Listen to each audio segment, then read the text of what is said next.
Hi, ladies and gentlemen. Welcome in to a very special edition of the BCP. We're here to do a little bit of a Dynamite review. We're talking about women of wrestling coming back and that new TBS championship I'm super excited for. Before I introduce the panel, though, I have to give a shout out. It's a nice family that we met at Legends of the Ring. We'll talk about that in a little bit. Great just to have in-person interviews again.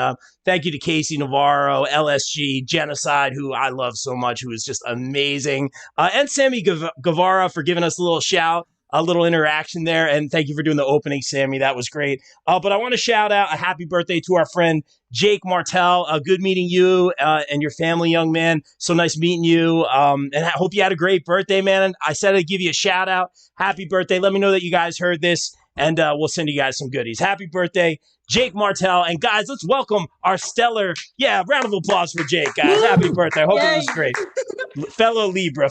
But guys, please welcome back into the show. You know her from every wrestling piece of content out there, thepopbreak.com, the No Holds Barred Network. She is Maria Kanellis' personal protege, and Mike calls her the prodigy princess of pro wrestling, Miss Kimmy. So cool. Kimmy, so cool. What up, Kimmy? Oh, thank you so much for continuing the song that you and Nunez started at Legends. Yes. Very excited to be back here. Great to see Rob this past weekend. First of all, happy belated birthday. Thank you. Yes. I'm very old. My knees hurt. Thank you. You're not, though. Very excited to see Rob this past Saturday at Legends of the Ring. Happy to be back here with my bestest friend, Skylar. And Mike, I guess it is good to see you as well. You guess? Come on. Well, let's introduce him. And he's the Mr. Perfect of our podcast. You know him from thepopbreak.com. And of course, the closet champion, one of my faves, #fave, Mr. Mike Mueller. Welcome in, Mike. How are you, bro? Thank you, sir. I'm doing excellent to be here. And while it is true, I am no longer Mr. Perfect, I do want to point out that on the BCP podcast, I am 23-2. Wow. And if you do a little bit of reflection, The Undertaker's current WrestleMania record is 22-2. And I'm not saying that I'm better than The Undertaker. I'm just saying that the record speaks for itself. So I might not be Mr. Perfect, but, maybe me, Brock Lesnar, and Roman Reigns have something in common. That's all I'm going to say. Wow, I like it, man. Maybe the Undertaker or better than the Undertaker of our podcast. Welcome, Mike. Thanks for making the time, man. And guys, please welcome back to the show. Long overdue. You know her from Kimmy Talks Wrestling and D365 Promotions. There it is. This is why I'm not a ring announcer. Please welcome back Miss Skylar. Skylar, welcome in. How are you? Oh, thank you again for letting me join. Anytime. Hello, Kimmy, my bestie. She was hanging out with RVD today at Comic-Con, right? How was Comic-Con? It was amazing. I dressed up as Orange Cassidy and no one knew who I was because my shirt's not coming till October 12th with his face on it. So I had to wear a plain white shirt. That works, though. I would have popped for that. Did you have the aviators and the denim? Yeah.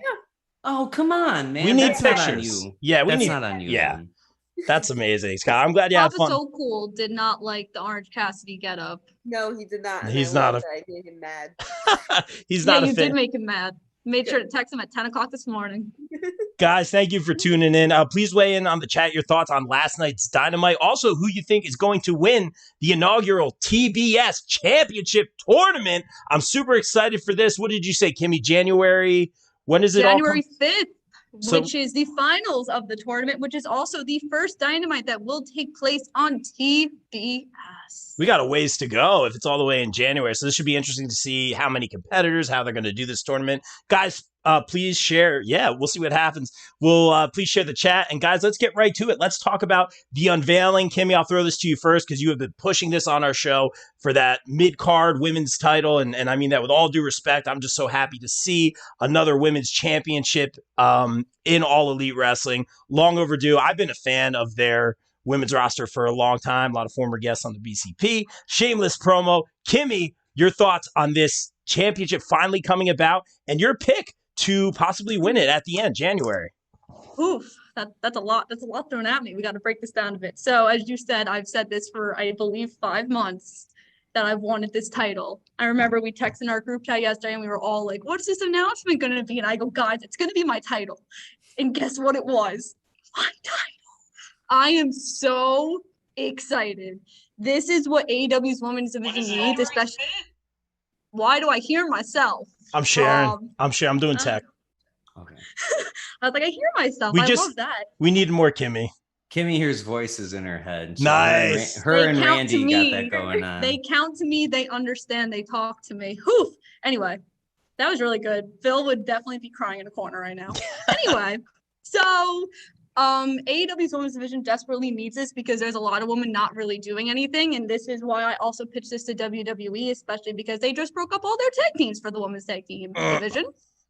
And that's a whole other rant that we can get into later if we'd like. But it gives a woman something to do, especially with all the shows we have going on right now. Rampage, Dark, Elevation. It gives them something to do. I'm really excited for it. My pick to win. So my heart says Ty Conti, but my mind says Thunder Rosa. What did I like that second pick. What did I tell you about picking with your heart, Kimmy? Because that's definitely a heart pick. Hi, listen, at least I'm not sitting here saying that Jeff Hardy being Karrion Kross is the best thing that's happened on WWE programming within the last couple months. Brilliant booking. No one saw it coming. Mike, your thoughts on this new mid-card title for the women that I'm super excited about, and your pick and why it's Ty Conti. Spoiler alert, it's not. No, it's, oh God, I can't believe I'm about to say the following sentence, but I agree with Kimmy. It's 100% the right move to do. I'm glad that they're doing it instead of a women's tag team title because you've got Ty Conti and Anna Jay, and you've got the Bunny and Penelope Ford that are very loosely a team, but you don't have these like solidified women's tag team. So it would be a lot of stuff just thrown together. And I think if they tried to like work a women's tag division out of it, it would probably not go over very well. I so much more prefer the secondary title. And I don't think there's anything wrong with calling it a secondary or a mid-card title, because what it's supposed to do is it's supposed to give you a first look at who the upcoming talent is going to be, just the way that the Intercontinental and the US titles used to be for WWF and WCW. It's a stepping stone, and there's nothing wrong with that. And you can take steps forward and you can take steps back, but it's important to understand and recognize where the potential is, where AEW sees the potential. And that's going to be shown in this tournament and with this winner.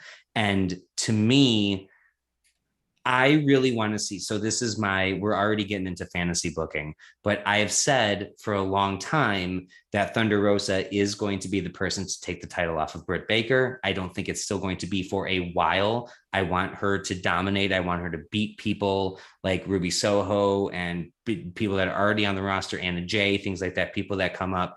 But I would like to see, what I love with mid-tier titles is when that mid-tier title holder gets a shot at the upper echelon title, very Ultimate Warrior, Hulk Hogan, WrestleMania 6 type thing. I like that, and I feel like that doesn't get used enough with the mid-card champion, and all it does is water down the significance of the mid-card title. So I would like to see, especially if this is not going to be till January where a champion is crowned, I would like to see Thunder Rosa win this tournament because she is the best women's wrestler in the world. And I will argue that Rob wrote a brilliant piece on it very recently. And that's not kissing butt. That's just straight facts.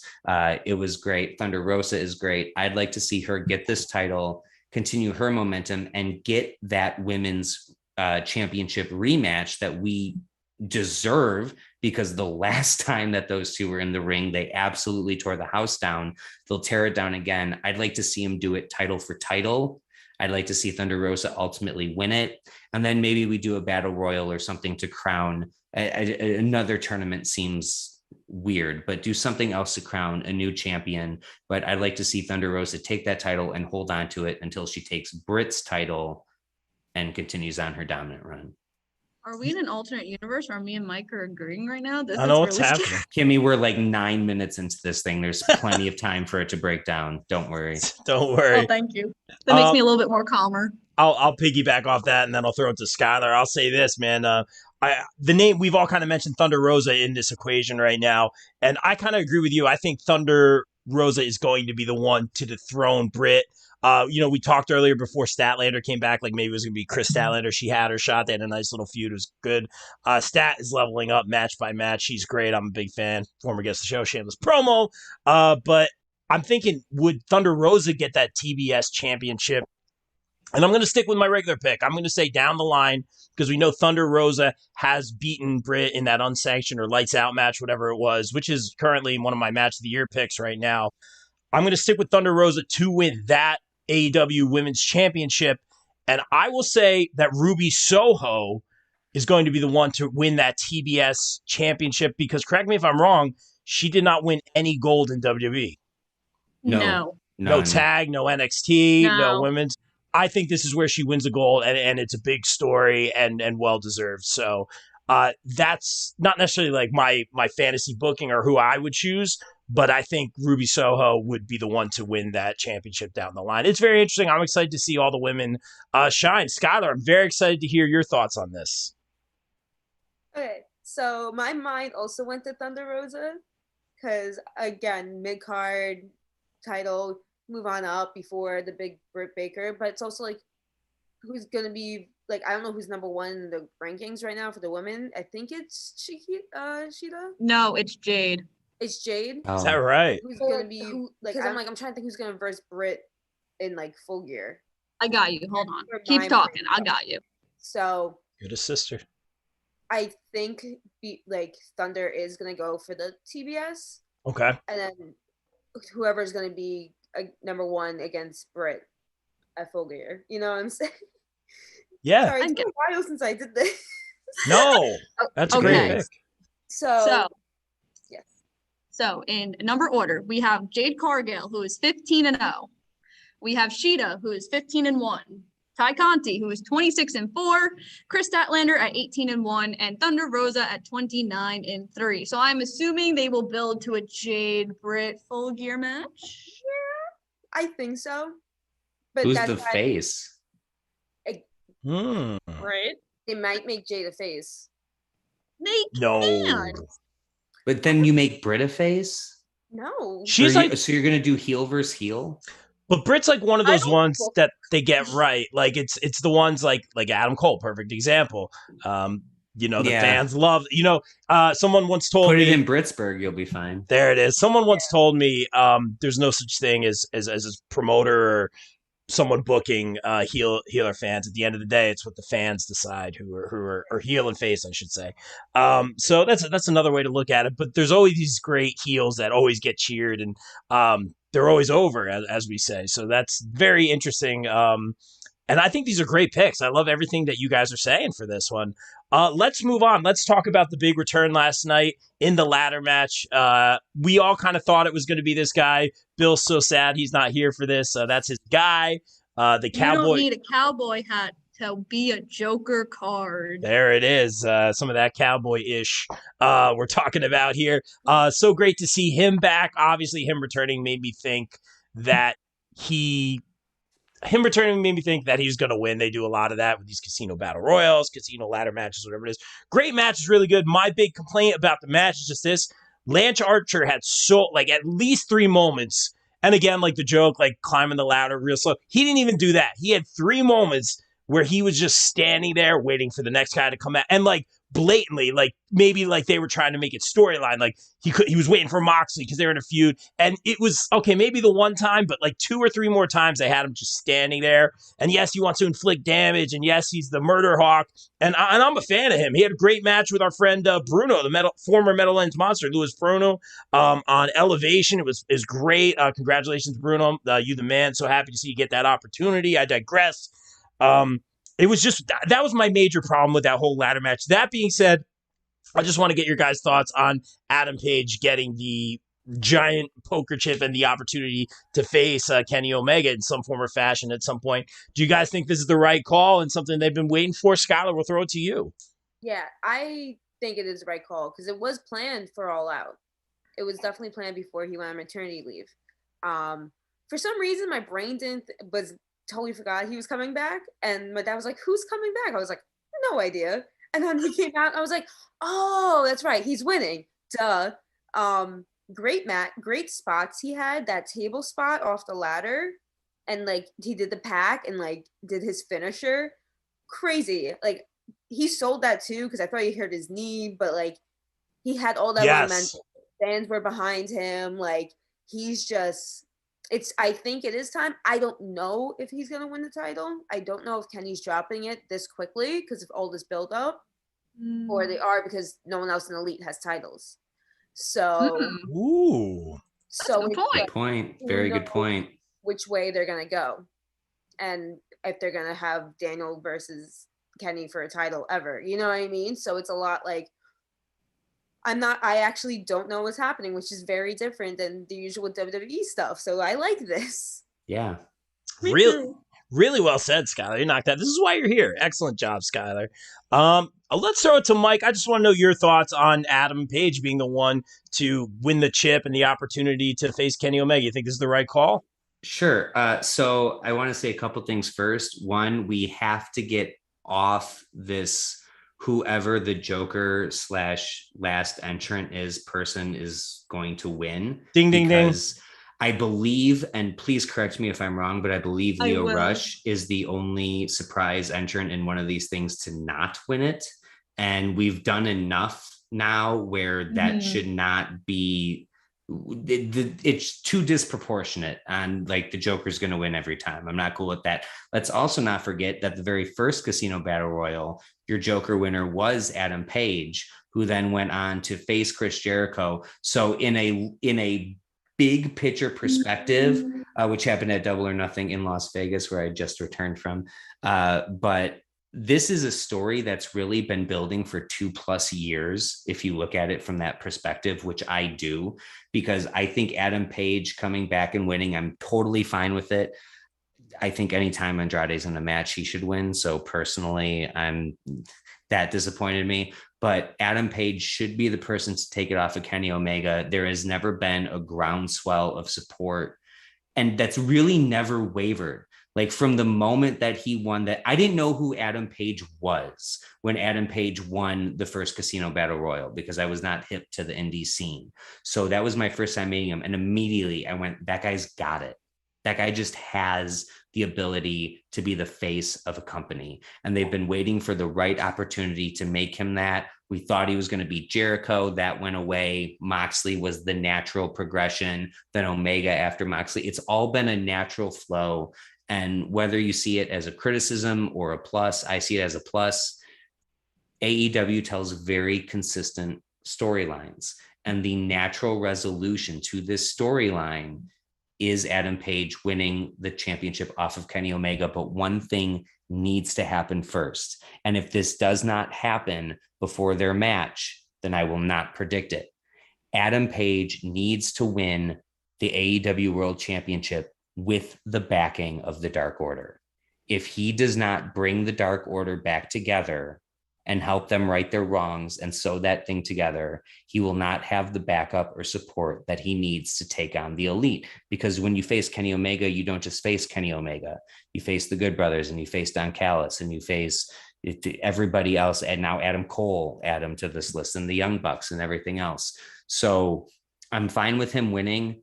We need resolution to the Dark Order before we get to that match.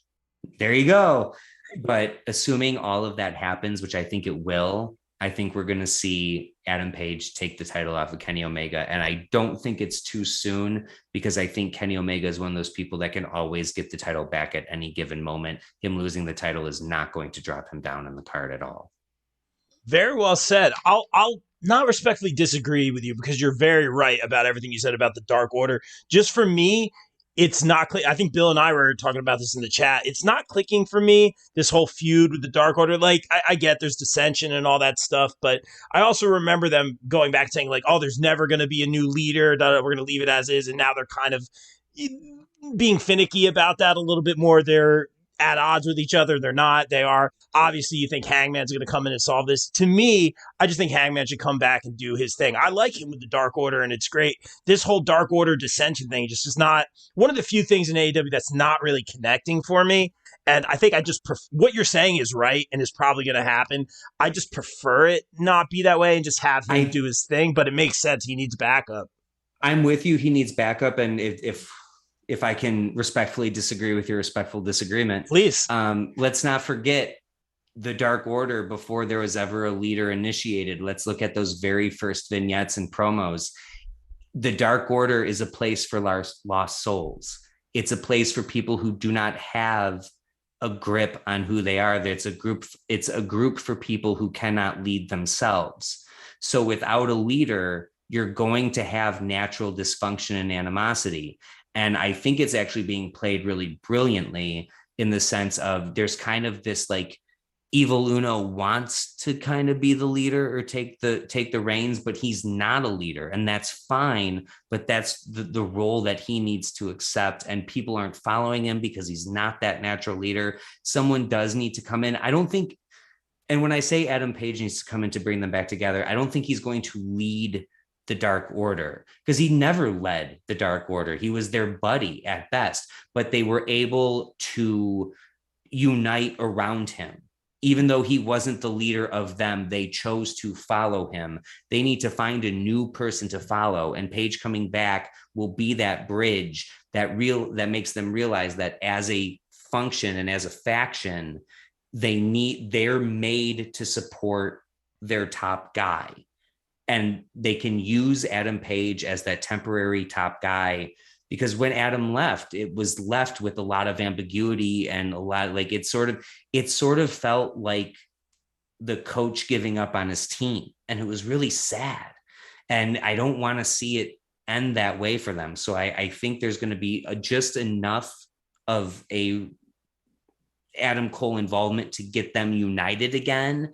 And then there's going to be someone else that's truly going to be the new face of the Dark Order that they can all follow behind and support and push forward as a unit. Yeah. That's where I see it. No, it's fair. Like I said, you're right. It makes a lot of sense. It's just not grabbing me, but he will, especially if you're taking on the Elite, you do need that backup. You ain't wrong at all, man. Kimmy, I know you have some thoughts on this one. You look excited to talk about it. She's ready to shock the system. What do you got? Don't I always? Well, Will Ospreay just signed with MLW, so that is that why you wrote? Is that why you wrote T on the chalkboard? No, I wrote T because you two were disagreeing. Oh, okay. I saw that it was backwards, and I was like, "Well, it doesn't make sense to me." We were being gentlemen. Look, after you. No, after you. I'll respectfully disagree, sir. Unbelievable. So I will say that this ladder match was it was a weird group of styled wrestlers. Because I explained this. You had Orange Cassidy, then you had Andrade, then you had Matt Hardy, then you had Lance Archer, then you had crap. Moxley. No, Moxley, I'm getting Oh no. Forgot about Mox. We lost Kimmy. That's her favorite too. Hey, don't worry, I would never forget about Rollins. We know that. Is that everyone? Well, and Adam. Pac. And Pac. Pac. So this was Pac, whatever, same difference. So this was a very weird style of wrestlers in a very weird matchup. I was very confused how all these individuals got into this match, and I was very intrigued how this match was going to go. I forgot that the ladder match, they did the intervals.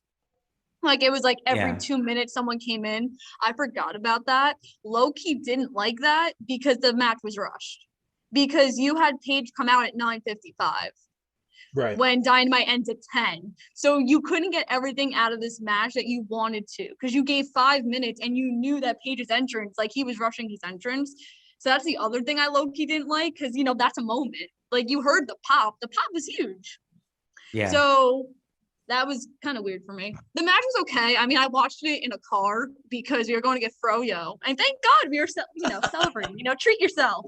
So I'd watch on a phone. But the match was really good. I think they made the most out of it, even though they rushed it. And I think that's the thing that AEW after 2 years still needs to improve on, is just timing. Because they're always rushing something because something always goes over. And not saying WWE is perfect because they do that all the time, but it's just something they need to improve on. With Paige coming back, I had Paige in the back of my head as like a definite lock of like, oh yeah, he'll be the Joker. But, I was thinking Buddy Matthews would be cool, or maybe Tanahashi I thought would be really cool too. I know Bill and I were like, oh, maybe Malachi Black, Miro, give them something to do. My other fear, Andrade is getting lost in the shuffle. He's only had 3 matches. That scares me a little bit because you had him with Chavo. Oh, you agree? This is really scary. I love Andrade. I say the king and queen, period. Exclamation point. This is really scary. I don't know why we're agreeing. We're in like alternate universe day. I just got back from vacation. I'm in a great mood. Oh, I know. You told me all about the vacation before you left. I hope you had a great time in Vegas. I'm assuming you did. Right? Yeah. Okay. So I don't talk about what happens in Vegas. Oh, I know. I've never been there, but I know. So I'm scared with Andrade getting lost in the shuffle. They have nothing for him. And that really scares me because what are you going to do with him? You got to do something with him. You signed him. He was frustrated in WWE. I think they were supposed to bring Ric Flair in, and then everything happened. I think that threw a big spanner in the works. Yeah, that was an unfortunate thing for Andrade. Bring him in now, so it's just I think they have to replan everything. Yeah, because he turned on Chavo before that story broke, right? Yeah. And then it was all we all knew he left WWE. Like he was literally backstage, I think, at Newark? Yeah. Or that's what I heard. Yeah, Skylar, I think you're hit the nail on the head. I think that really threw their plans for him off. Fortunately, the one thing I will say for Andrade is they're maybe squandering him a little bit right now, but they have not buried him. He's maybe been lost a little bit in the shuffle, but he hasn't taken that like loss that you can't come back from yet. So no. I wasn't saying he was like buried. I'm just saying they just have nothing for him. Right, which I hate to see, but I'm still holding out faith that they can right that ship. Well, yeah. But with Cody, and then all will be well. Oh no! What's up with Cody? They need to put him with Cody. Oh God! Oh no! No. Why? I mean, he's not done with Malachi yet. But I have a question for the panel because Bill and I were debating this before. So usually in these Joker matches, when they say future title shot, that means 2 weeks. 2 weeks would land the October 23rd Dynamite, which will be taken, half of it will be on the cruise, half of it will be live on Saturday. Do we believe that this match between Hangman and Kenny will be at that October 23rd Dynamite, or do we think they hold out into the long-term storyline? Because remember, Full Gear was named after Adam Page over his skit on BTE, so it only makes sense he wants the title there. Do they do the long-term storyline and wait, or do we do this match a little bit sooner? I would say long term, because I think Kenny's gonna be like, not now, this ain't happening. He'll play that card myself, like, go have a beer, wait for my permission. Don Cheadle. That's an actor. Don Cheadle should be in AEW. Should. That's right. Well, you're like, I don't know who that is. Oh my God. War Machine. Watch a movie, Kimmy. Yeah, no, Skylar, I agree. I think it's gonna be a little bit longer. Selfishly, I want it to happen at the Dynamite before Thanksgiving in Chicago because I'll be there. But I think that I know, I'm so excited. I think definitely, I don't think 2 weeks, that seems rushed even for AEW. I think they're going to push it probably till the next pay-per-view. Because like you said, there's plenty you can do. And like Skylar said, Kenny Omega is taking that role. He did that with Daniel Bryan, back of the line. You don't get another shot anytime soon because you haven't earned it. You haven't beat anybody here. I'm not going to give that to you. Both champs are kind of playing that card right now, but as a cocky heel champ, that's kind of the card you're supposed to play. That's what cocky heel champions do. They deny you your opportunity and they justify it with facts. And the fact is, a future title shot does not guarantee when. Future could be in the year 3000. If I'm Kenny Omega, I'm pushing for that. I'll sign for a contract to face Adam Page in the year 3000. I'm going to do everything I can to put this off because I'm a little bit scared, and Adam Page I know is going to beat me. So there might be some drama there. We might see maybe even a title match before then, but it ends in a schmaz, maybe a DQ or a double count out or something. But I don't think we're going to see any clear resolution to this story, at least until the next pay-per-view. Very well said. Good Yeah. answer. I'm gonna Good answer. I'm gonna copy and paste, and again, I'll keep this short and sweet. I think the short answer obviously is Full Gear. Where's this 2 weeks coming from? It's just statistically, or No, With No, that's Jungle what Boy, they Jungle usually- Boy was 2 weeks 2 after, weeks. right? They usually do a fast title match. But which there's is a no- week or 2 weeks. but there's no caveat, or there's nothing like the There's no briefcase. rule. Yeah, there's no No. rule. Like Oh, it has to be 2 weeks. So I What wouldn't was even. your question, Skylar? Yeah, No, because don't they usually just like announce it the night of that? Like, in 2 weeks he gets his like chance. So Yeah, a lot of times that'll happen Oh. where they just, it's like after they win, they then announce when the match is going to be. yeah. In my Yeah. mind, it was like Yeah. whenever he picks, he's won it. So the Yeah. 2 weeks wasn't even a thing in my mind. So I would say Full Gear, like for all the reasons that you guys said. Long story short, but very interesting. It's interesting to see, and I wanted to talk about this one. Something that really stood out to me last night. Great episode of Dynamite was the match between Sheeta and Serena Deeb. Really good match. That's not like always my cup of tea, the technical stuff. Great match, man. Like I'm really just turning around on that. I love the high flying and all that stuff. The tag stuff's been great. The first match of the night, guys, if you haven't watched that, check out that match. Amazing, the 8-man tag, but I digress. Man, this match was amazing between Serena Deeb and Hikaru Shida. I'll just say this. They came out with the 50 wins plaque or trophy, the glass, whatever it was. They had it displayed. Sheeta taking on Serena Deeb. It's like one of those things, oh, well, Sheeta's going to win. They have the thing here, yada, yada, which is a very, not trying to make a dig here, something we would see more often in other companies. I'll put it that way. And the way that they swerved it, and the match being so good, and Serena working the knee of Sheeta, like to the point where you believe, like, oh, Sheeta has the tap, she's got her trapped. It was such a good match, but I really expected Sheeta to win because I fell for it, and the fact that they didn't go that way, and the announcers did a great job too, not necessarily swerving, but kind of like swerving the swerve, if that makes sense, kind of thing. I love that next level thinking. It almost kind of poked fun a little bit at some of the things we've seen in the past from other companies, I felt. And I thought it was brilliant, man. I thought for sure Sheeta was going to win, and her not winning, and then Serena smashing the thing on her. Serena Deeb obviously getting a little bit more of a push, a little bit more heel. Like, again, she's always been about business, but like really just getting to that next level, snapping a little bit. I thought it was just win, win, win, win, win. I thought it was really well done. Sheeta obviously being a former world champion and being super over all the time. I don't think this hurts her at all. I just thought that was great. But obviously, I think Sheeta will get that 50th win. I don't know if she's going to get a trophy. Just your guys' thoughts on Serena moving forward.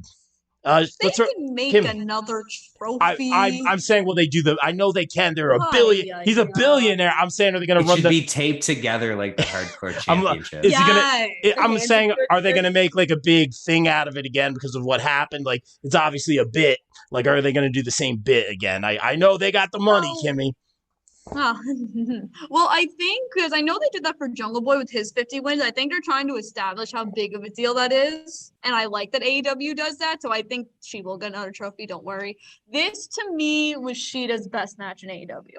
Wow, I liked hers with Thunder Rosa. That was my. I was going to say over Thunder. Yeah, me and Mr. Vodkin had lots of thoughts and praises during Dynamite, and we both said this was Sheeta's best match in AEW with Deeb.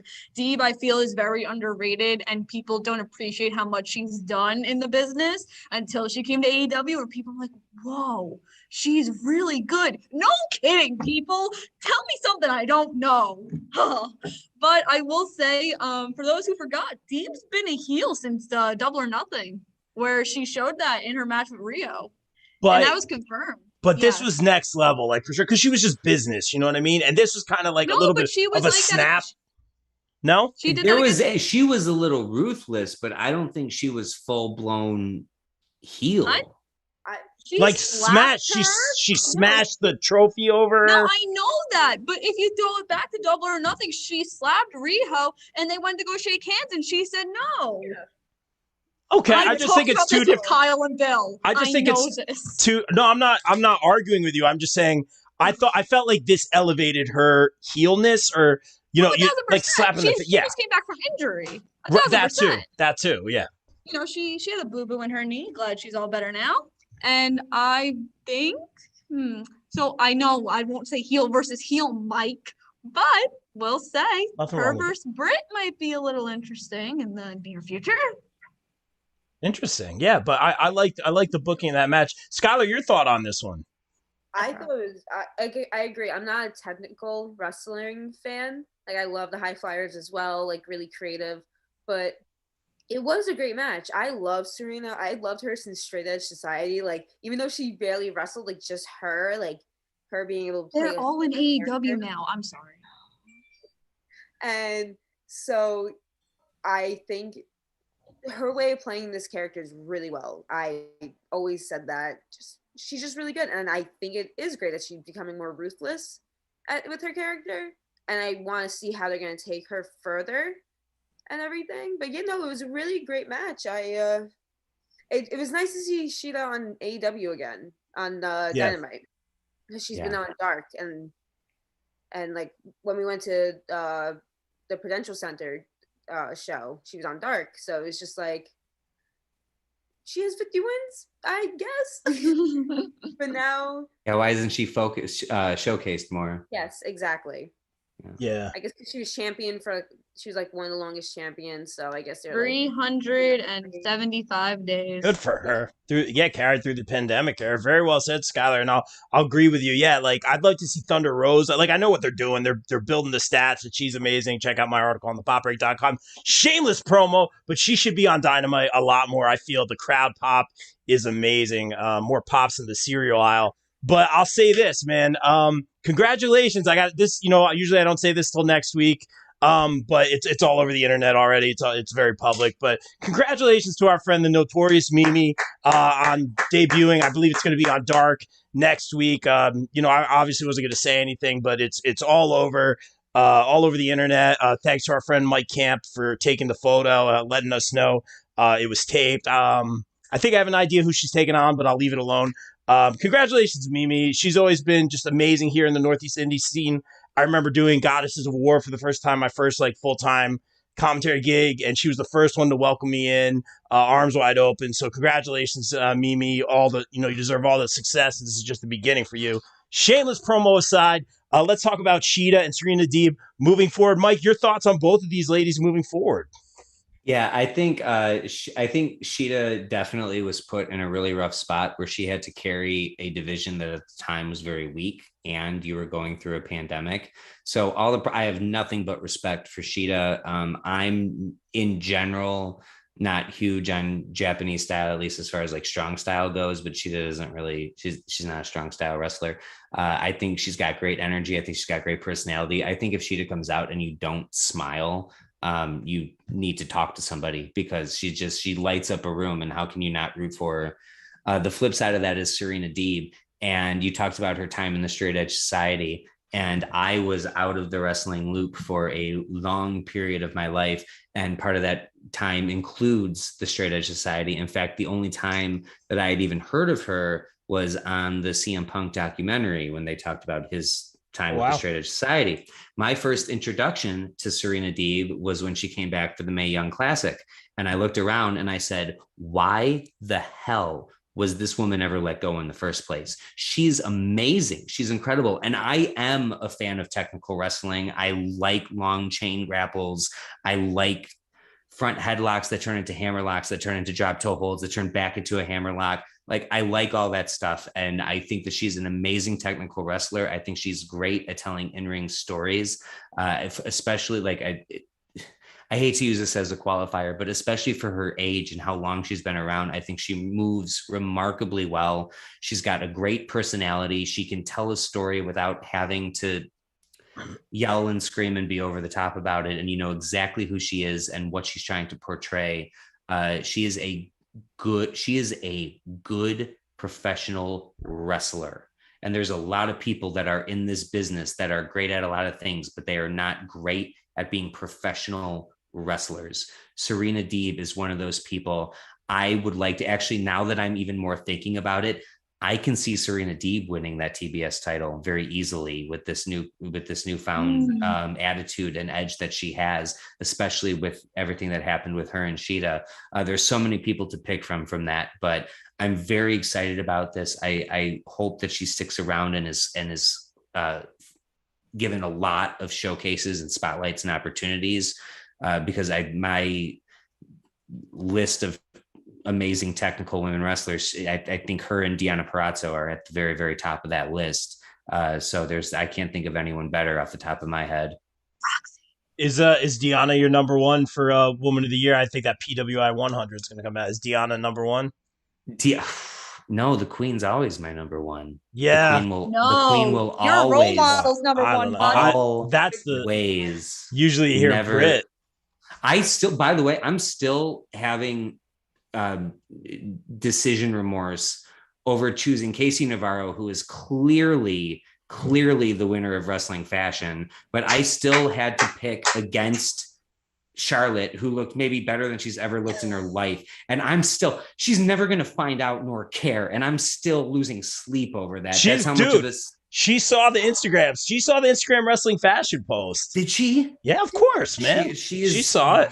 She's the queen. I love her dearly. She's my number. You should make better decisions. Who should make better decisions? You said you're losing sleep over picking Casey over Charlotte. That's on you, buddy. That is on me. No, Casey. I don't know if you were there when Casey walked in the room, Kimmy. Biggest star in the room. Walked in. I was like, this guy just won Wrestling Fashion. Walked in the door. Turned everyone's head. $1,000,000. That's my guy. I will say, him and Buddy Murphy had a very interesting conversation when I was standing right. I know they had a great match. They just posted on YouTube. I think it was PPW. I could be wrong. I'm going to watch that tonight. Check that out. But we'll talk about that. So go ahead, Mike. For what it's worth, it's my order is probably Charlotte, Deonna, Thunder, and then Serena would be my top four. I can't put Charlotte, and I love the Queen, but I can't put Charlotte. That's okay. Wait. Back up. Top four of what? The PWI list? The 100, yeah. Oh. Gotta be Deonna's got to be number one. Wait. First of all, it's the PWI 150. They expanded 150 rather. Let's do that. I'm okay with that. Second of all, excuse me, they get someone's year. Who's the dentist? Arguably, she's okay too. Safe pick. Oh, okay. Sorry. I put Deonna. I'll put Deonna. Don't know if your role model carried a women's division and made it relevant. Ooh. Wow. A lot of real talk here. Kimmy, I'm going to shout out Legends of the Ring real quick. I pulled it up on my screen. If you can pull up, do you have a way to pull up the draft results real quick? We're not going to go into it too much. If you don't, I have them in front of me, but we'll just talk about the big ones. But real quick in the comments. About Legends. Real quick in the comments, I want to talk. Michael Sullivan chiming in saying Deeb winning shocked me because of Sheeta being hyped for that 50th win. Yeah, same. I fell for it. I took the bait, and I like the decision to go that way. I thought it was very opposite of what we're used to seeing, so I like that kind of booking. Real quick, I want to shout out Legends of the Ring. Mike, you brought up Casey Navarro. Thank you, Legends of the Ring, for having us sitting down a podcast with some great superstars. We got to talk to some of our favorites from TV, got to talk to some of our favorites independents. It was just cool to see everybody. Great vibe. Of course, Kimmy was there. That was the highlight of the whole thing. The goodest sister, the prodigy princess of pro wrestling. She'll forever will be known. Big shout to our Wrestling Fashion winner, Casey Navarro. No matter sign, no matter where he is, always takes the time for us. Always been there for me on a personal level. I've said that so many times. Congratulations, Casey, on signing with MLW. Continued success. And we had a great interaction while interviewing him with Sammy Guevara, who's literally right across right across the little way there. And they had a little, not stare off, but Sammy held up the title and they're like, they're kind of bantering. So that was very cool. I did approach Sammy about an interview. He was very welcoming to it. I'll just say other people weren't as accommodating that were involved with Sammy, and it wasn't AEW. But Sammy was very cool at Next Level, and he did the intro for us, which is amazing. Check that out on YouTube, guys. Subscribe to the YouTube. We got a little contest I'll talk about in a little bit. But Sammy could have been better, and thank you to LSJ. I got you, Kimmy. Thank you to LSG for taking the time for WrestlePro ROH. He's always great, long overdue. And Genocide, who really we just had a great conversation with. Total sweetheart. Love Genocide. New fave. She's amazing. She'll say it herself. Big wrestling fan, giant nerd. We just had fun talking about her collection and also her goals in the business. Empower NWA, her goals moving forward. She's amazing. Everyone, please follow Genocide. with a J, my new favorite wrestler. Go ahead, Kimmy. You had something to add? I did. Well, Mike was racing. Mike, do you want to go first? I just wanted to just tell me that Sammy is as cool as I hope that he is. He recognized me from 2 months ago. He was like, "Oh my God, hi, cool. Kimmy." That's cool. Like, hi, Sammy. That's a cool dude. You know what it is like, and again, like they say, never meet your heroes, all that kind of stuff. We met a lot of them, and a lot of them have been just amazing and next level. But I'll say Sammy's literally like, where my door is right here. I know you guys can't see it, so that gives you no reference whatsoever, but it's very close. Sammy literally right there in front of us the whole time. And I think he got a good vibe from us too, which is why he was very accommodating and all that. But we saw him interact with all the fans, took the time for everybody, did everyone's like little videos if they wanted him to. Super nice. Like the fact that we're sitting there talking with Casey and he chimed in, like he didn't have to do that. He could have just done his thing, and he made time for everybody, and he made extra time for everybody, and he's what I call an extra mile guy. So from that being my first, actually I did meet him before and get a picture with him, but that being one of my longer experiences with him, he was phenomenal. I can't say enough good things. And to all the wrestlers that do take the time for their fans or us podcasters, we very much appreciate it. So that's all I got. Kimmy, you had something? Oh boy, I have too much. So I worked 11 hours with 13 different talent, and those virtuals were not easy at all. And I was very lucky to have amazing talent that helped make this process so much easier.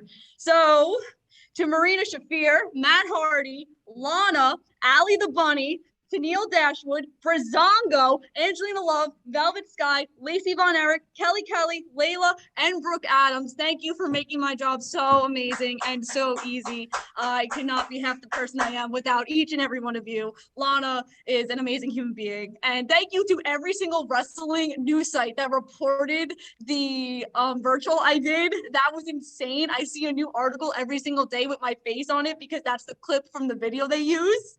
And I'm like, wow, that's me. But John, James, and Terrence are absolutely amazing. Thank you guys for giving me the opportunity to work the convention in the first place. To every fan who watched any of the virtual signings, all 646 minutes, thank you for dealing with me. I am not an easy person to deal with. And anyone that was just there and said hi, y'all rock. Thanks for recognizing me. And Sammy Guevara is kind of a cool dude. Stay humble, Kimmy. Stay humble. But no, great job. Awesome job, as always. She really is the glue that holds a lot of those things together. Very proud of you, Kimmy, of all you're doing. She even made time to say hi to us, which I didn't think was going to happen. So she liked to come over to our table and just throw all her stuff all over our table. That was pretty much what happened. I was like, we're doing something here. Okay, no. They were sitting there, and I need to organize all of my things. I'm a very organizational person. This is also what we found out at Legends. So I was organizing all my autographs. So I was throwing all the things I didn't need on the table just to put it in a little pile. And he got mad. I didn't get mad. I was just giving you a hard time. No, Kimmy, you did a great job. There's also a video of me stressing out that I would like to see. You need to send me that after. No, the best part is Kimmy. We're literally like interviewing people, and Kimmy's just like rolling out with Penelope Ford and Allie, just walking right by us. I'm like, really, Kimmy? Like, BCP family, like, can't even be like, oh, hey, like, my friend, like, we do a podcast, like, just walks right by us, like, right? I see how. I don't know her. Pretty much. She didn't know me at the time. I don't know that guy with the big head. I don't know that old guy. But I digress. Let's talk about the WWE draft. We don't need to go into it too much. We're really just going to touch on this. I think Drew, obviously, we've talked about, was the big, I'm getting advertisements here. I can't see anything. The big telegraphed one. We figured that he'd be moving to SmackDown. The way I'm looking at everyone on SmackDown right now is like, who is like moving forward going to feud with Roman? Because that top tier talent, obviously you think it's going to be Drew. I'm looking SmackDown. Like I think they're just going to keep bringing in guys from the past to fight with Roman. That being said, that makes me think that The Rock is going to come back at Survivor Series, which is highly rumored. Why the heck not, man? And almost a passing of the torch, proverbially and realistically. Just looking at the draft, Kimmy, is there anything else like in the draft that really stood out to you that was like really big time? I'm really excited that Hit Row got drafted to SmackDown. Yeah, I was going to say. Congrats to them. I've heard lots of good things about BFAB, even though she's only had one match on NXT TV. But I've heard it from talent. from Right, talent. right. Yeah, the No, match that no. match wasn't amazing, but No, it wasn't. she seems to have it. Like I Yeah. believe what you say. Like she's got the look. I'm sure she's great. Just Mhm. that match wasn't my favorite. But No. I'm excited to see what she brings to the table. And we talk about kind of things being telegraphed. Shane Strickland, I still call him Shane Strickland. He's got to lose that North American title. Well, I was getting to that. But what I'm Next saying week. is he's got to, right? Unless they Yeah, He do hasn't like what. defended it. But He's he's wrestling gonna. Santos next week. He has to. Okay. He Oh, has please to. drop it to Santos, please. He is. It just kind That- of sucks. They were building this feud, and then it's just because they're getting drafted. Like, I'm really happy for them. It's just like that was such a quick.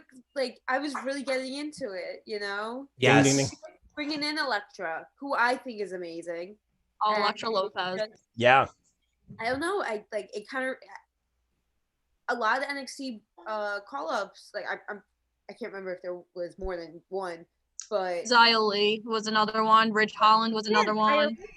I feel Well- like that kind of, I guess, because they changed like the whole NXT setup. They're getting rid of like the dark character, which I'm mad about, but it just kind of ruined everything because it was going really well. And I get it, NXT is supposed to be developmental, but like, Well, let them finish out a story, and then bring it up. completely. Yeah.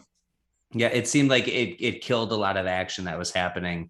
I will say too, Ridge Holland really surprised me as a draft pick because if we're to believe what we read on the internet, it seems like they're very much trying to trend back toward that beginning developmental where they really focused on bigger guys. Let's not forget Roman Reigns came from that, Bray Wyatt came from that, Big E came from that, a lot of big guys came from that. And I went, well, if you're focusing on big guys, then I mean, God, you got Ridge Holland right there that can kind of lead that way. And to see Ridge Holland go and get drafted was a big surprise to me because I thought he would have been someone that they kind of had earmarked toward being a mainstay on NXT moving forward, because it seems like he was just starting to really get some momentum back after his injury. And that was, was probably my biggest shock, just because I really thought that he was going to be a main event person for this new NXT. So that surprised me a lot. I was shocked he wasn't drafted with Pete because Pete just re-signed a new deal and him and Holland are a tag team down there. I was actually kind of shocked that they both didn't come up together. I'm glad. Pete's just there to get other people over at this point. That's just what Pete does. Tag team with Pete and you'll be a great single star in 6 months. Pete should have every title by now. I'm sorry. He should. Years, he should be moved up. Stupid, because this big man rule is stupid and I want it gone. Okay, so wait a minute. So then I got a question for you, Skylar. Then Uh-oh. you said no. But I just want to figure out where your head's at, because you said that you weren't super into like the technical wrestlers kind of stuff. And what more technical wrestler can you get than Pete Dunne? So I'm curious, as someone that doesn't identify as like a technical wrestling fan, because I like Pete Dunne a lot, but I'm a technical wrestling fan. Other friends of mine are not technical wrestling fans, and they don't understand the appeal of Pete Dunne at all. So I'm curious what it is that what makes you like him, despite the fact that technical wrestling is not your style. He has a certain charisma to it. Like he adds to it. Like he adds like the finger pulling, which I love because I love violence. I feel like he tells a story when he wrestles. That's how I see it. And like there might be some people who I don't like that are technical, but like people who can tell a story while doing it and add a little more pizzazz and charisma, it works for me. I've been a big fan of Pete since like the UK tournament. Yeah, totally. He was my number one pick, and he succeeds above a lot of people to me. I'm with you. I just wanted that clarity because, like I said, a lot of my friends are not technical wrestling fans, and they don't get Pete Dunne at all. And I think Pete Dunne is brilliant. So I just wanted your clarification on that. I'm glad I could help. Great. No, I love this. It's been so friendly, this podcast. I know, it's very scary. It's weird. Mike. You guys only disagreed once. The other thing I'll say about the draft, obviously, big time Vex, Monday Night Rollins. Welcome back, Seth, to the red brand. Red suits you so much better.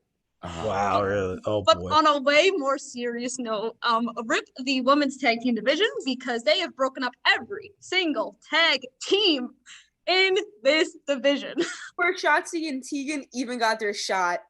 Right. Yeah. So No. I'm really confused where we go from this. They get rid Dude. of I the think titles. I think we need to get rid of the titles. Wow, that's crazy to hear, but we'll see what But- happens. Right. The other point that you were saying about Reigns, who is wrestling Reigns, and they're going to bring back all these other people. So looking Reigns at the gonna SmackDown, wrestle Reigns? What? Oh, of course. No, where Rob was like, oh, they're going to bring out all these people to wrestle Reigns because Right, there's okay. no one big on SmackDown. I was going to build off that. So Raw definitely won in the draft for me just because they got a lot of the bigger stars that was on SmackDown. I think USA Network got their wish because they were not very happy. Neither is Fox, but Well, not everyone can be happy. Raw's But problems go beyond their roster. That's all I'm gonna say. Oh, I know.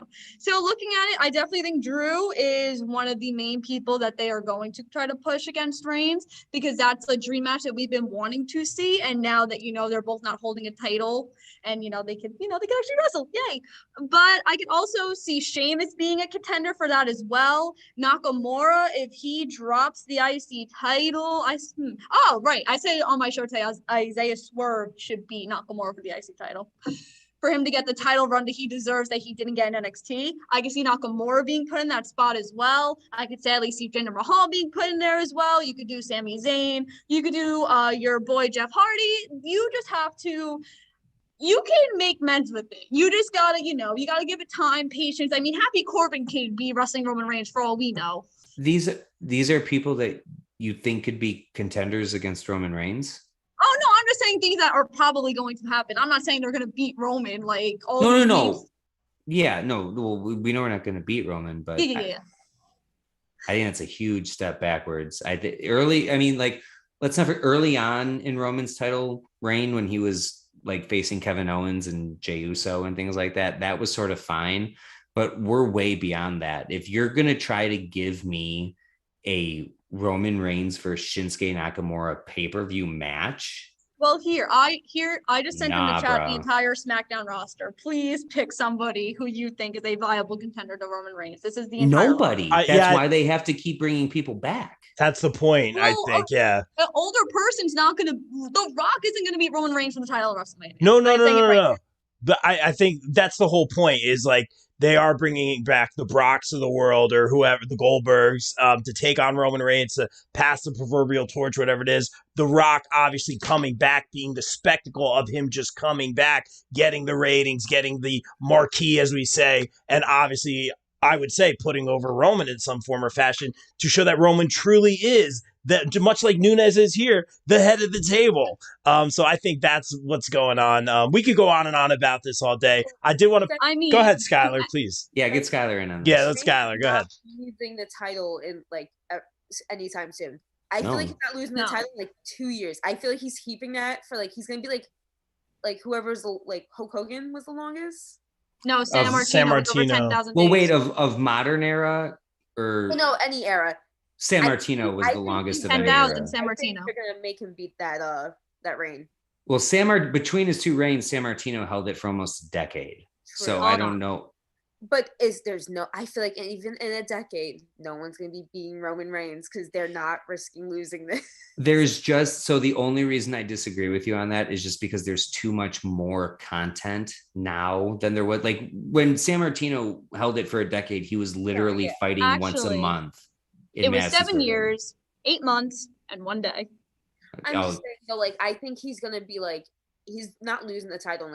I feel like he's keeping it for another year or two. I agree. No, I think he's losing it at WrestleMania 2023 is when I see him losing it. Yeah, I can see that. All right. Yeah. We could always just do Roman Reigns and Seth Rollins. Let's end it with this, guys, and really good theories. We'll get some shameless promo out of the way. Let's go to this. I want to throw this at you guys. I'm not usually this kind of guy that goes for headlines or puts things into the world, but I find this being interesting. We love Johnny Gargano in this house. He has done great things, some great matches, some of the best long-term feuds in NXT, in WWE, let's be real. Him turning heel, I was very hard on. I thought he was ultimate babyface, ultimate underdog. Ultimate Rebel Heart. Miss that song so much. I could go on and on. So good. But the fact, yeah, right, bring that back. But the fact that he was able to make that heel, I'm doing quotes, I don't know why, that heel turn work into something fourth wall breaking and something funny, and the way and helping other talent. We know Johnny's his hand in production. Ever since he did Gargano on a piano, like, it was great. Like, that whole, we love indie wrestling, like, we support indie wrestling. I love that. They made the way funny. And we talk about stories coming to the end. The fact that they brought Austin Theory back. Austin, I thought you ran away. I did run away. Like, him being an idiot is my favorite thing, and it works for them, and I hope they keep making him an idiot.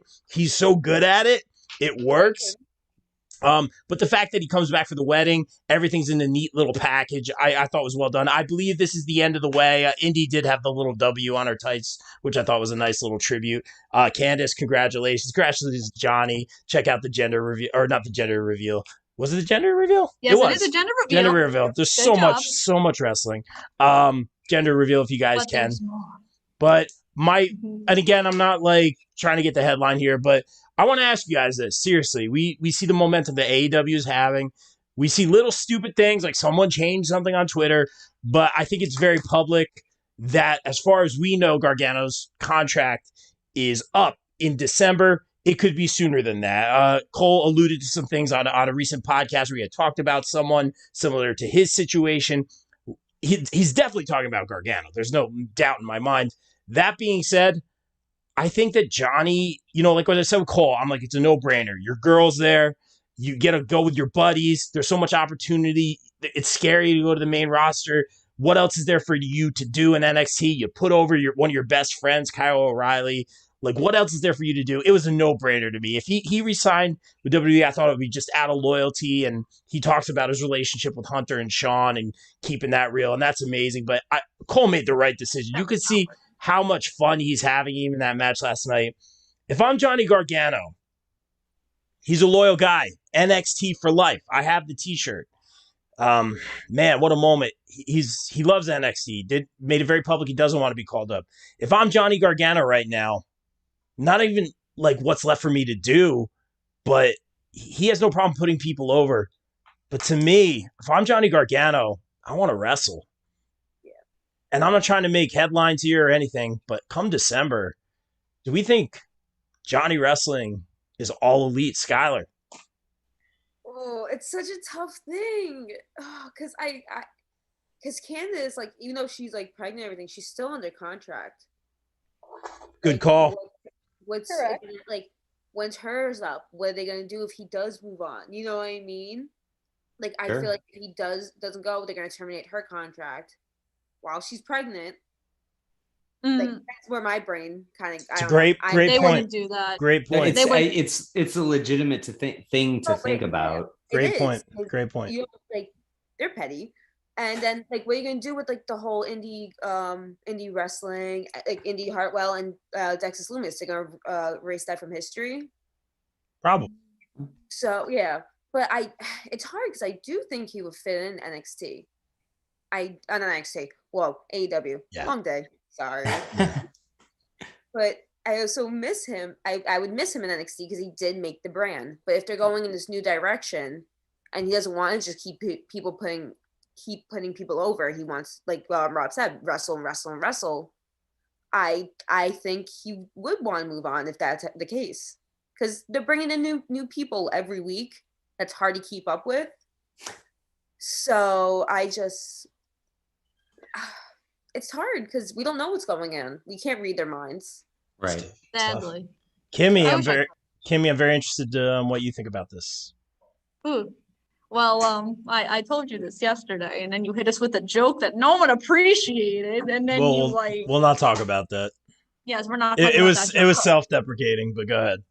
Yes, Mr. Bodkin was not too pleased. No. Anyway, so you should be. So anyway, it's what I told you yesterday, that if you are rebuilding your brand, why have Johnny? Because Johnny doesn't fit what you want, which is why I see a lot of indie guys leaving. As we've seen, hello, 2 out of the 4 are there. 2 more to go. Do the other 2 follow? Let's that would be really cool anyway. So I think Johnny signs. I think Candace then remember, Candace is friends with a lot of the people in AEW. Literally, I believe the entire roster Candace is friends with. And I think Candace would definitely fit in with the women's division and bring a lot of eyes.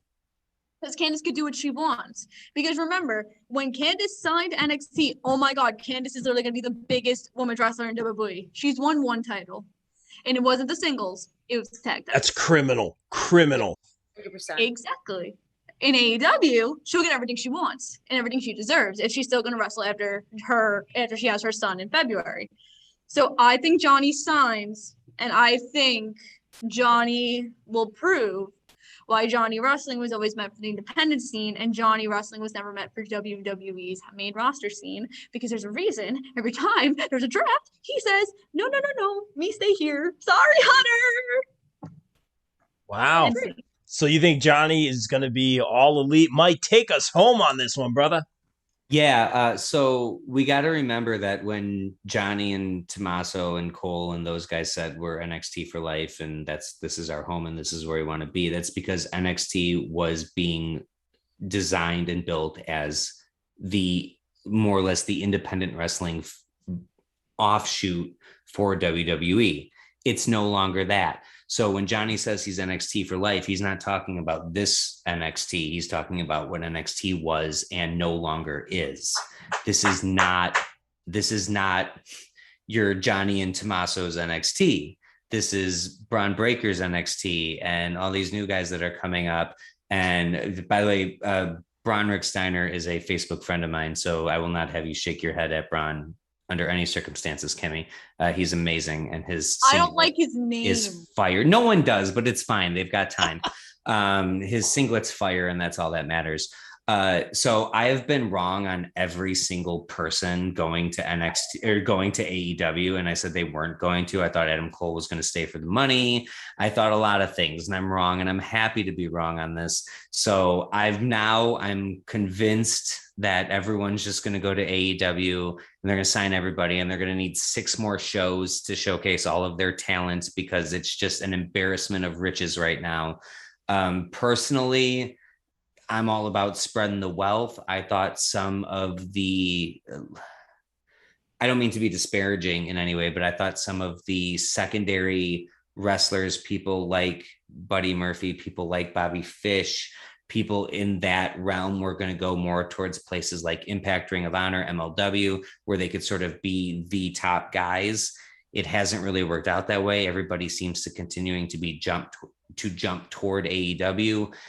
I think that will continue with Johnny. I'm worried, like I've been worried with everybody that's jumped there in the past, that they're going to get lost in the shuffle. Some do, like Andrade, some don't, like Malachi Black. So only time will tell, but it seems that's the way that everyone's going. And I mean, if we really want a war, and who doesn't like a good wrestling war? If we really want a war, I think Johnny Gargano is a great shot at that, because not only of the direct impact of Johnny Gargano, but piggybacking off what you said, it does seem very, very natural that Candice LeRae would then follow. And I believe that Candice LeRae would be a bigger sign for AEW than Johnny Gargano would be, in the sense that she is more important to the women's division than Johnny Gargano would be to the men's division. So if Johnny goes, I expect Candice to follow. I do think that's going to happen. But as previously stated, for as amazing and unbelievable as I am at picking pay-per-view matches, I am horrible. The record speaks for itself, Kimmy. And this doesn't have to speak.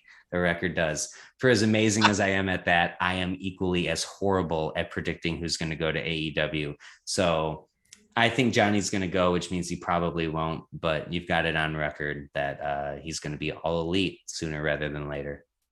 Very well said. Guys, thank you so much for making the time. We covered a lot of stuff today. Whoa. Are we forgetting WoW? I was going to bring it up. Real quick. Yeah, let's do it, Kimmy, real quick. I did say we would talk about it. Please go ahead, Kimmy. Wow, you're forgetting the biggest wrestling news of the week. I'm just old and I want to go to bed. Go ahead. What do you got? Wow, some people got to take a test at 9 a.m. Anyway, In marketing, Mike, our favorite subject. Marketing. It's me and Mike's favorite subject. I'm going, Jesus. Anyway, wow. Women of Wrestling, the only women's promotion, all women's promotion that has a TV deal, is coming back of fall of 2022 on CBS affiliates. But you thought that was a big deal? I'm only getting started because AJ Lee, AJ Mendez, also known as AJ Lee in WWE, has signed on as an executive producer and one of the lead commentators for this brand. You didn't know that? I didn't know she was commentating. I knew the first one. Yes, that has been released. You okay? Skylar's a huge AJ fan. Are you okay? She's my favorite. So now I get to hear her voice on TV. Yes, you get to hear her voice. She's going to light it up. Yeah. Oh, I know. That's the name of my article, as Mike gratefully saw about 2 hours ago. Yeah. But I'm not done yet, because the face of this is the first ever woman to hold the Impact World Heavyweight Championship, Tessa Blanchard. And like I wrote in my article, Mr. Mueller, you can have your personal opinions on her, but one thing you have to call her is a hard worker. But you thought it was done? There are multiple people signed, but one of the biggest things, and I am so happy and proud to say this, is I can say gratefully that Izzy is a part of the WoW Superheroes team. Congrats, It is Izzy. unclear what her role will be, but I am so happy for my friend. That is absolutely amazing, making history as a 15-year-old who has a wrestling contract. And if that doesn't show you to work hard and accomplish your dreams, I don't know what else will. This is a huge deal. I am very excited for this, and fall 2022 cannot come soon enough. Not making history, making herstory right now. So There you congratulations, guys. Women of Wrestling has done some great things over the years. I'm very excited for that. We had shameless promo, Diamante and Kiera Hogan, right? I think it was like a couple days after they won the tag team titles. So we got to interview them right after that. They were super cool. And we got to see them again at Legends, which was amazing. But yeah, I'll keep it short and sweet. I'm just very excited for everyone getting these opportunities, including Izzy. Very cool. I'm excited to see. We've always been a huge proponent of women's wrestling here on the BCP for sure. So I'm very excited to see, again, hashtag opportunity for a lot of our friends moving forward. I'm excited to see who else signs and to see where it ends up on a CBS affiliate. Does anyone else have anything to add on that? Go to Skylar first, because she's been so polite and kind through all of this. Skylar, you're the best. No, I think this is a great thing to kind of revamp it. Again, my opinion about Tessa, totally something. But the fact that AJ is producing, she's back in the wrestling scene in a certain way. Even though she retired, she's still helping the women who want to wrestle. I've seen Roxy tweet. You got Corey J tweeting. You got all these women tweeting how much AJ has inspired them. She's inspired me. I met her a couple years ago at a book signing. I cried. Aww.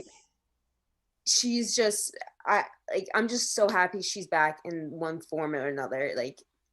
Yeah. So yeah. Oh, that's amazing. That's the best answer. Mike, any thoughts on WoW coming back, bro? Yeah, I'm a huge fan of it. Representation matters, time on television matters. And the thing is, as much as we talk about how much women's wrestling has improved leaps and bounds over the years, the fact remains that a lot of these women are still not even getting the opportunity to be showcased on any sort of national level. And until you get those opportunities, there's only so much that you can really achieve. So I think this is a great opportunity to open a lot of doors for women. I'm so excited that AJ Mendez is back and doing it. She was coming up right as I was coming back into wrestling, and I was very fortunate when I came back into wrestling. Kelly was the champion, but people like Paige and AJ and all of them were really coming up and bringing a new legitimacy to the division. So I think that it's a perfect person to put in that leadership type role. I think she's going to be great for the industry as a whole, and specifically for women's wrestling. I'm really happy to see what they do. As far as the other big name mentioned in this group, all I'm going to say is the rotten apple doesn't fall far from the rotten tree, and sometimes deforestation is necessary. And that's all I'm going to say about that. Wow. All right. A lot of real talk here on the BCP. I like it.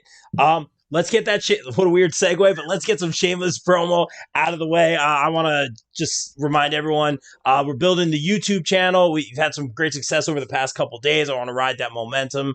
So it's just because Kimmy's on the show. Let's be real. Roman Reigns giveaway, Funko Pop, Amazon exclusive. The head of the table could be on your table, ladies and gentlemen. We're giving away just one to a random winner, continental U.S. shipping only. All you got to do is I had a post on Facebook and on Twitter. Please retweet or share the post and just hit that subscribe button on the YouTube channel. That's all you have to do. Please share. Guys, again, subscribe to the Bob Culture Podcast on YouTube. We have interviews with Chris Statlander, Anthony Bowens, Jake the Snake. I'm dropping more names than Kimmy, Jim Ross, all these great names. Casey Navarro, our favorite, the best of the blessed, Kira Hogan, Diamante. The list goes on and on. Ernie Hudson, we've even had a Ghostbuster, ladies and gentlemen. It's amazing. Guys, thank you so much for making the time. Maybe I should skip Kimmy because she skipped me last time on the promo. Mike, your thought? I'm just kidding. Kimmy, hit us with that shameless promo. Damn, I apologize to you on air. I don't care. No one wants to hear from me. Please, go ahead. That's not true. Anyway. Hi, Mom. So I wouldn't say I was the host of this, but thanks for letting me crash your show, my dude. Got you. Of course. Okay. So we'll go with Bill. So I write for thepopbreak.com. In case no one knew that. So I have a really cool article that Mike beautifully, wonderfully proofread, talking about WoW and the reboot.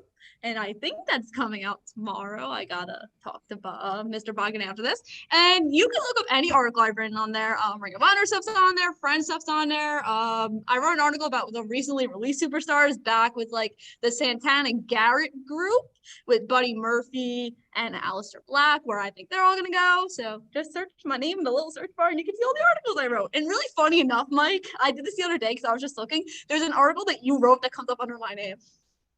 Really? Oh, I'm gonna have to get that fixed. You can also check out my Rampage review. I don't know. Don't spoil my plug. Come on. Jesus, you could do it. Don't worry. Talk about Kyle instead. So talk about my bestie up north, Kyle Masters. So I'm on the No Holds Barred Network. I review Raw, SmackDown, Dynamite, NXT, and any other wrestling thing that wants to throw content in my way. So subscribe to our YouTube channel at No Holds Barred Network. Oh my God, Rob, you're... I'm sorry, what? He's so mean. Jesus. I'm going to start turning heel on you too. You think I turn heel on Kyle? It's not heel Kimmy. It's big time Kimmy now. On me. 2 hours later. Go ahead. Fine. I'll do this later. Skylar, go. Good, Skylar. I'm done. Skylar, promote my show. So I am on with blanking. I'm sorry. It's 11 p.m. Kimmy, help her out. Kimmy, Thank you. I'm on her pay-per-view reviews. Of course. Every pay-per-view after we come together and we review it. I'm with the That means 365. 365 With Kevin. production with Kevin. I'm going to be in Baltimore on the 16th. I'm working with Big Taylor event. Kelly and Mercedes Martinez that day. Oh, wow. So come to the booth, Cool. say hi, get a photo with the amazing women wrestlers, and yeah. And then I'm going to be in big event in November as well. Oh. And in Legends of Wrestling upstate in Albany. I'm actually working this time. I actually have stuff to promote. Yay. Awesome. Thank you, Skylar, for making the time. That's and my staying best up. friend. Aw. Thank you again for having me. Okay. Anytime. Aw, best friend love. And speaking about love best friend love, let's throw it to our best friend, Mr. Mike Mueller. What do you got for us, brother? Oh, yeah. So yeah, as Kimmy spoiled, you can find me on thepopbreak.com. I do Rampage reviews. I missed last week because I was in Vegas, but I will be right back tomorrow with a brand new review. I also do Survivor reviews. It's still going, season 41, going strong. If you're into Survivor, go ahead and check that out. I do reviews every week for that as well. You can find me on Facebook and Twitter at Closet Champ. It's the Closet Champion podcast. Anywhere you find podcasts, Stitcher, Google, Apple, Spotify, all that good stuff. You can find me there. Do a lot of top 10 lists, do a lot of prediction podcasts. If you don't have time to watch the pay-per-view, just listen to my prediction podcast and you'll get all the right answers. You don't even have to watch. Nice. Other than that, I'm a regular right here on the BCP, thanks to the amazingly generous and wonderful Rob Williams, and hopefully more stuff to come in the future. But for now, check me on thepopbreak.com and Closet Champion at Closet Champ. Love it. Can Very I well. finish now? I was Or am going to not say, allowed? Kimmy, go ahead. How much time you guys got left? Go ahead, Kimmy. What do you got? Oh my God. Well, first of all, Mike, we need to pick a date for when I come on your podcast. I know, that's on me 100%. I own that. No, that's fine. You know, we're both busy people. It's okay. We'll talk. Anyway, where was I? The No Holds Barred Network. I am definitely telling Tiff that you cut me off when I was promoting the No Holds Barred Network. I'm always in trouble with Tiff. So what else is new? I am 100% telling her. So the No Holds Barred Network, like I was gladly saying, you can see Tiff do indie talks. I believe she also will be coming to the GCW show with Skylar. Skylar's also going to be at the GCW show this weekend in Atlantic City. So check out all the stuff she does on indie talks. We also have a beautiful ad on IWTV for the whole month of October. Yeah, that's right. We did that. So I usually fight with Mike here, but when we're talking AEW, you know I fight with my wonderful friend up north who has been shame-belled every day this week for not making my graphics on time, but that is a-okay. We're good. You know, me and Kyle are friends. So Kyle and Tiff do the All Elite podcast for all your AEW content, whether it is Dynamite, Rampage, Dark Elevation, BTE, and all that good stuff. They are doing spooky Halloween theme all October long. So check them out on the, oh my God, Rob is so rude. I'm sorry. Oh, you're still going? You're still going? I'm sorry. Thank you. I'm just not going to do it anymore. You know, I won't plug Richie, won't plug East Coast. Wow. Never mind. I guess we'll just end the show. No, go ahead, Kimmy. What else you got for us? Rude. So follow No Holds Barred Network on Twitter and Instagram and Twitch. You can also see me on Kyle's Twitch, World of Wrestling. I'm a character on there, and I cut really freaking good promos. Actually, I'm the best promo talker there, and I'm not even making it up. People have actually said that. Oh boy, we're gonna have to put a time limit on these things now. But thank you, Kimmy. Yeah, need a shot clock for Kimmy's Yeah, promo segment. I'm fine. I'm done. I won't plug Lita. Never mind. I'm done. No, End it. plug Lita because a lot of people. I'm done. Not about you, not about us. A lot of people want to meet Lita. Tell everyone about Lita. I want to know about Lita. October 15th, there's a virtual signing on East Coast Autograph Auctions. I will be working it. You should check it out. Also, go to the Collector's Corner in Woodbridge, New Jersey. Check out my friend Dave Mooch, because Lita will be there from 12 to 3. Oh, Rob, you didn't know that? Good thing I was able to do that shameless promo to get the information out. That's fair.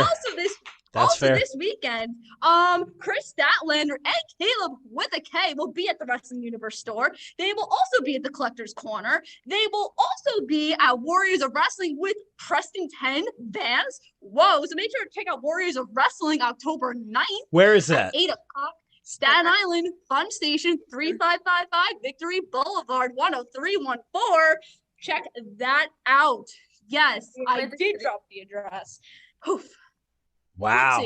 I guess awesome. I'm done now. Thanks, Rob, for giving me the time and interrupting me. Wow, thank you so much. My sarcasm detector just broke. All right, guys, thank you so much for making the time. And thank you guys, Wrestling is Everything, for inducting me. I appreciate the shirt, Bob Man on the back. Thank you guys so much for all you do for the scene. And like we always say here on the BCP, everyone stay safe, stay positive, follow Kimmy, and take care of each other.